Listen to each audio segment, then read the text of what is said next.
Well, that was perfect timing, Troy. We just went live at the exact same time you popped on. So, welcome, my friends. I'm glad y'all are joining me this evening.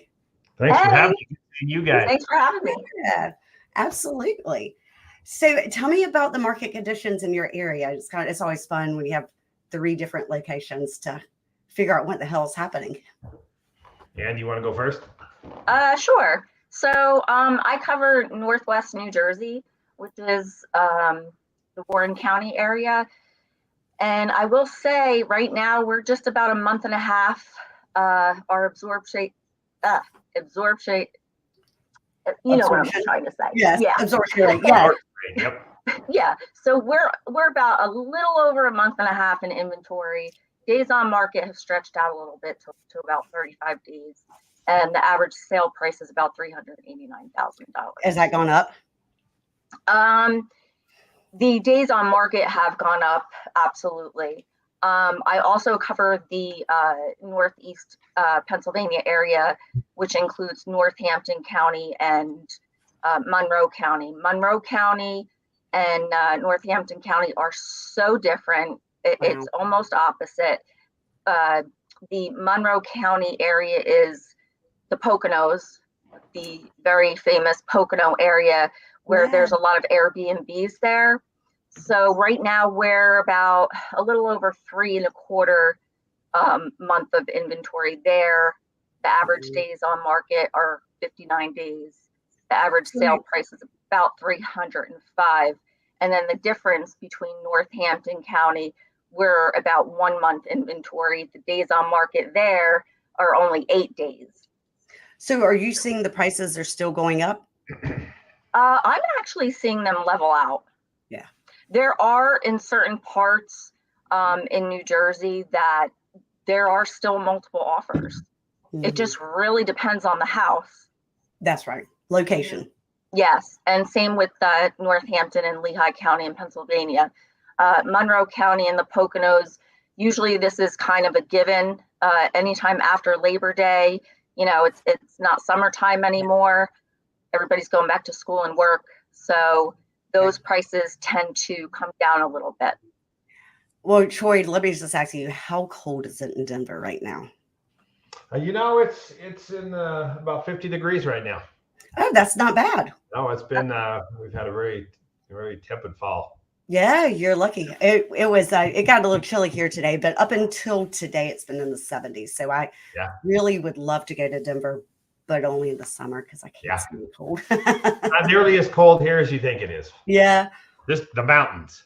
Yeah. Well, I'm in the East Coast, Southern North Carolina, so it's pretty warm here. So it's kind of cold. So tell me what you're seeing as far as your market goes in Denver, because you guys really, when it was the height of the market, you guys shot up more than most places I saw. We did. Average price point in the Denver metro area, which we cover, is about $745,000. And what we've seen, inventory is still really low. Yeah. Up a little bit over what it was this time last year. Prices maybe 1% to 2%, a little softer than they were this time last year, but still overall, really good as far as the pricing. We're not seeing, sellers are having to fix some things on their houses now. There's a little bit of negotiation back and forth, but overall, instead of multiple offers in the weekend, it can take 30 to 60 days before you sell your home, as long as it's priced, accordingly, and the condition is where it needs to be. No, I agree with you. And that's about what we're seeing. I mean, the days on the market a little bit longer. I think we're at 36 days on the market. Prices have gone up. They're continuously going up about 5% month over month, somewhere between 4 to 5% on the location. But, to me, I enjoy a little bit longer on the market because, last year when a house would go live in the MLS and I could not type offers fast enough. A, that was a struggle for everybody. But B, I also didn't feel like I was doing a good job as an agent because I couldn't go see the house. I mean, there was no way. I mean, all I could literally do is speed to get in my computer and type as fast as I can to get it submitted. So I, enjoyed the fact that you actually get to look at the homes. right? You get to do your job. Yeah, you get to negotiate. It's like, wow, it's fun. Right. And it's still a seller's market. I mean, both of you guys with your inventory has gone up, but it's still less than the balance market, which is 4 to 6 months. So, so that's all good. So what are some tips and tricks? What do you advise your buyers? Like one solid piece of advice. You know, this property is a beautiful property. It's priced well. And even though it might be on the market a little bit longer, you feel like it's going to go. I think really for me is, starting a negotiation and, how are you going to feel if you miss it? If this is, if you're lukewarm and you can take it or leave it, it's one thing. If this is your dream home, is if you lose out, if I told you for $10,000 you lost out and you knew, how bummed would you be? And the answer is I'd be devastated. Well, I think we just solved the problem. Let's go in, let's go in and be strong. Go in strong. I think that's really important. What about you, Anne-Marie?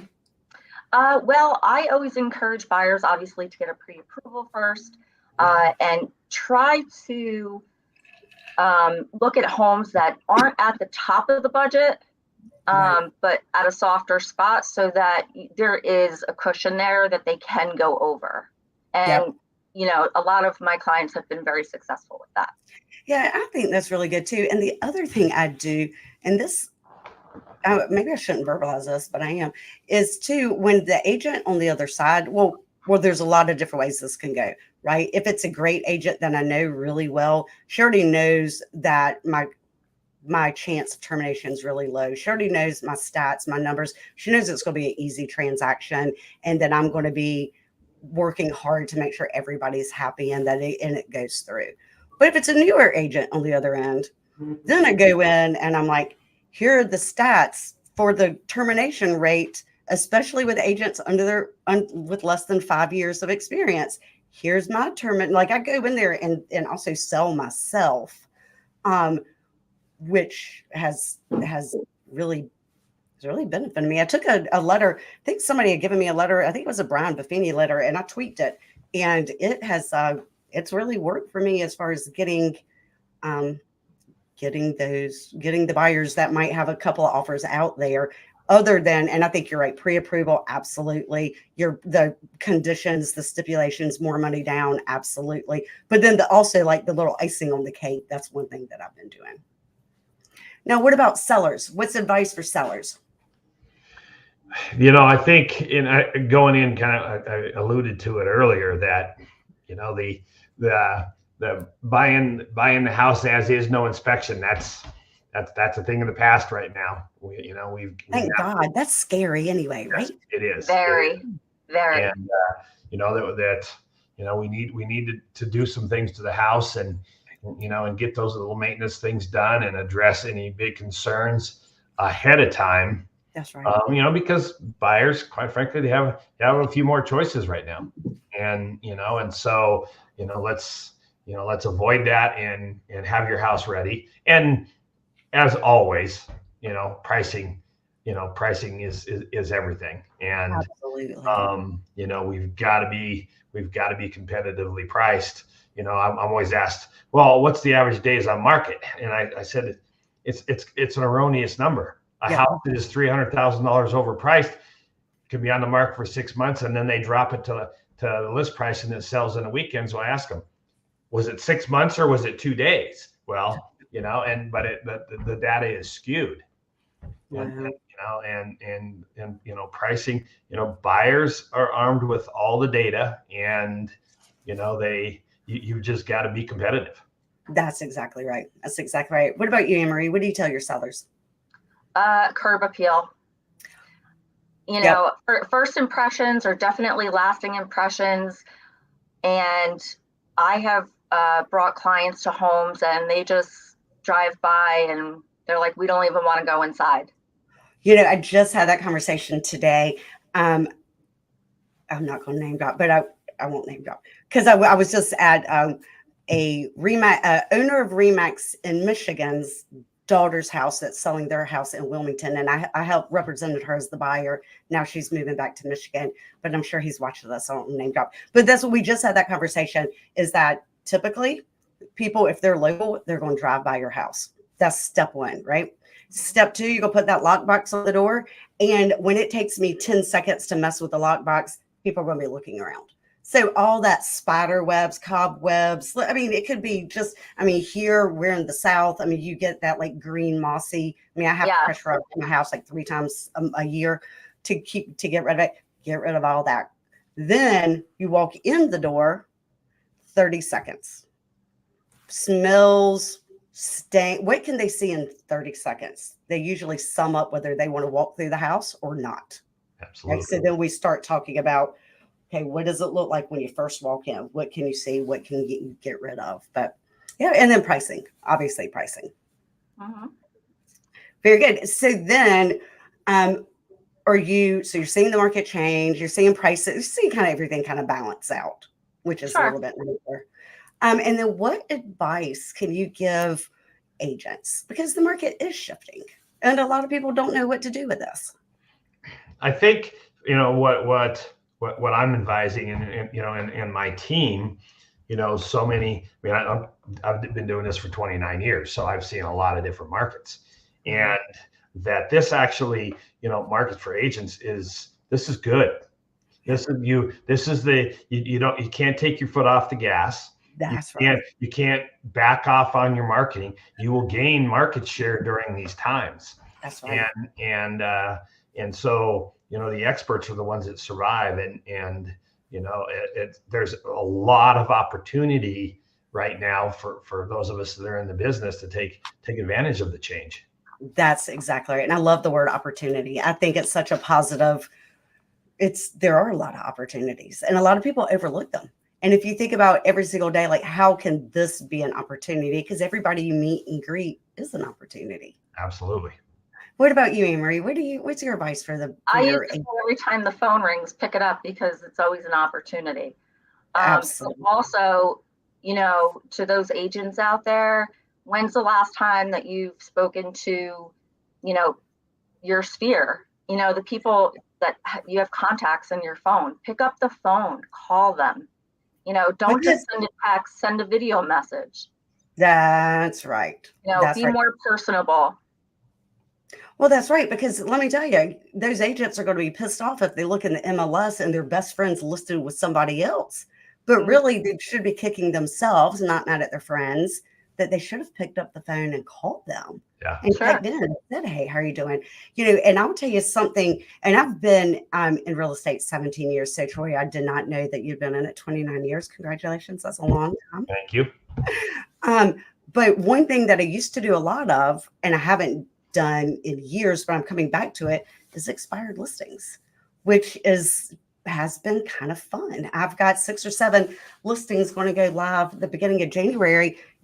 And I haven't really even thought about expired listings in 5-7 years. So that's awesome. What were you going to say, Troy?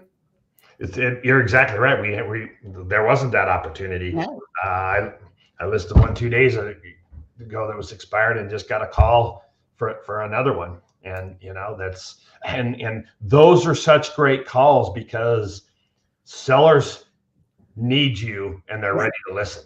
That's, back when I first started real estate, I did primarily expired listings, and it was probably 70% of my business. And what I found was the trend, and this was when 2007. So the average days on the market was a year. We were inundated with inventory.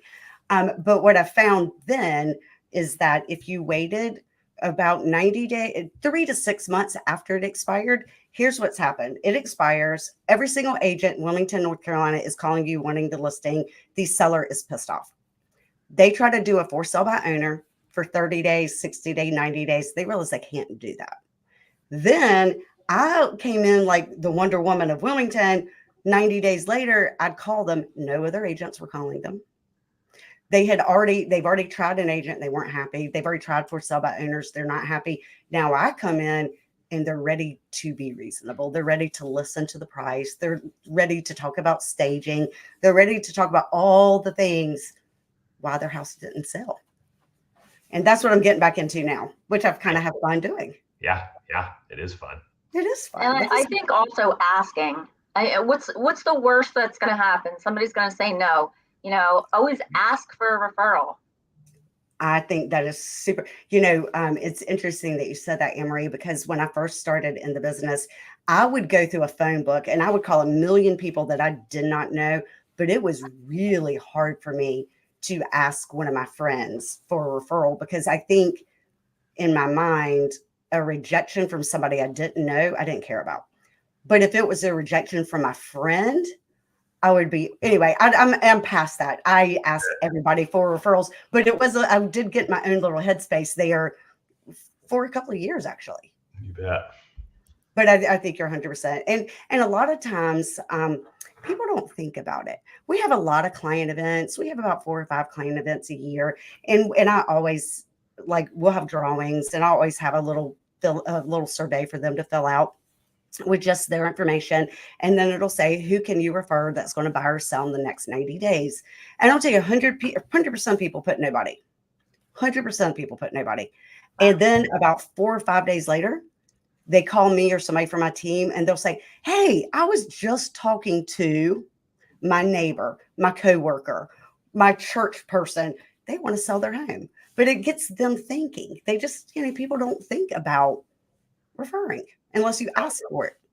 Because they don't understand where we get our business from. That's right. They really don't. It's not their business to. It's our business to make sure they understand that's how we get our business. That's exactly right. And that's the best. I mean, what a best form of flattery, and also the easiest people to work with. Because if I love John Smith, and John Smith has been an excellent client, guess what? John Smith is going to attract people just like him.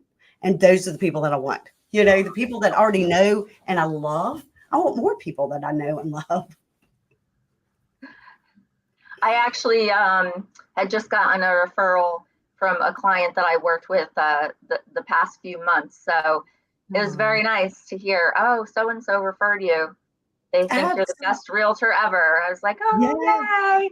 Can't wait. I think that is awesome. And then I want to wrap up with just a funny story. Can I tell you a funny story really quickly? Sure. Okay. I had somebody call me the other day, young. She sounded really young on the phone, and I'm talking to her, and she's like, I'm wanting to buy a house. Wonderful. Okay, great. What kind of house? I don't know. Well, do you want a townhouse? Do you want a condo? I don't know. Well, how big? I don't know. It's just me. Probably 2 bedrooms. What location? I don't know. What price? I mean, everything was, I don't know. Then finally she's like, Miss Jennifer, I'm 19 years old. This is my first adventure. And I said, okay, let me step back a second. We started talking about what things that she needed in a home, and if she had a job, and if she was pre-approved. And I said, well, let me send you over my lender's information.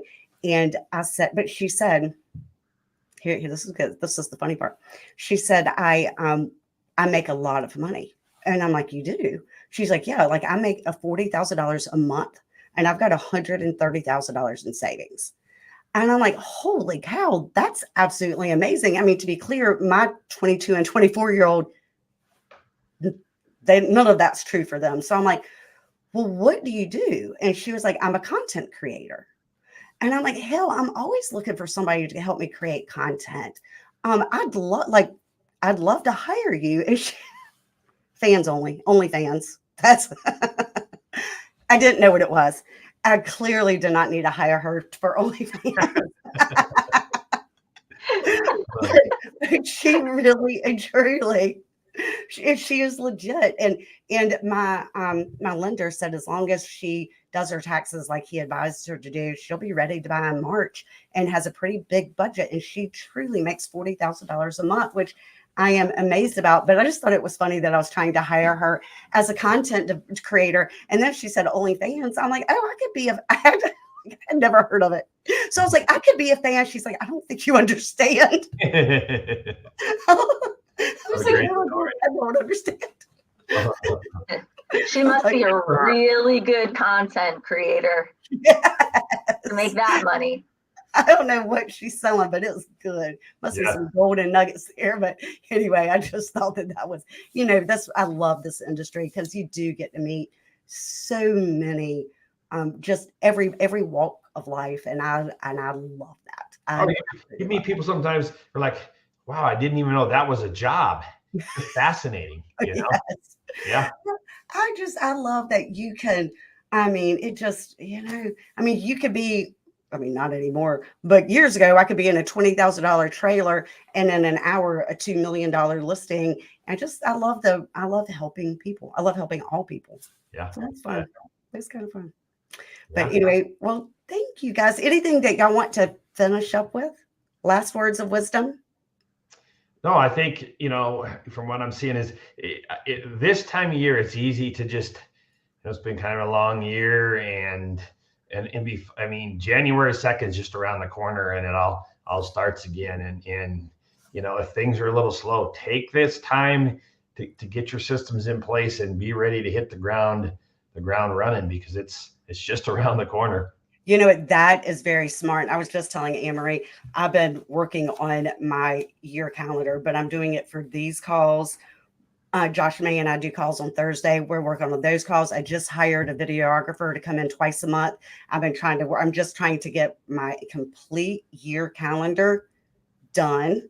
We're doing goal setting the next couple of weeks with my team, just trying to get everything in line. But I think that those people that think it's slow right now and that they shouldn't be making phone calls are crazy, because the phone calls that you make today and the next 2 weeks are predict whatever the word is into first quarter. Yeah. And I think, absolutely.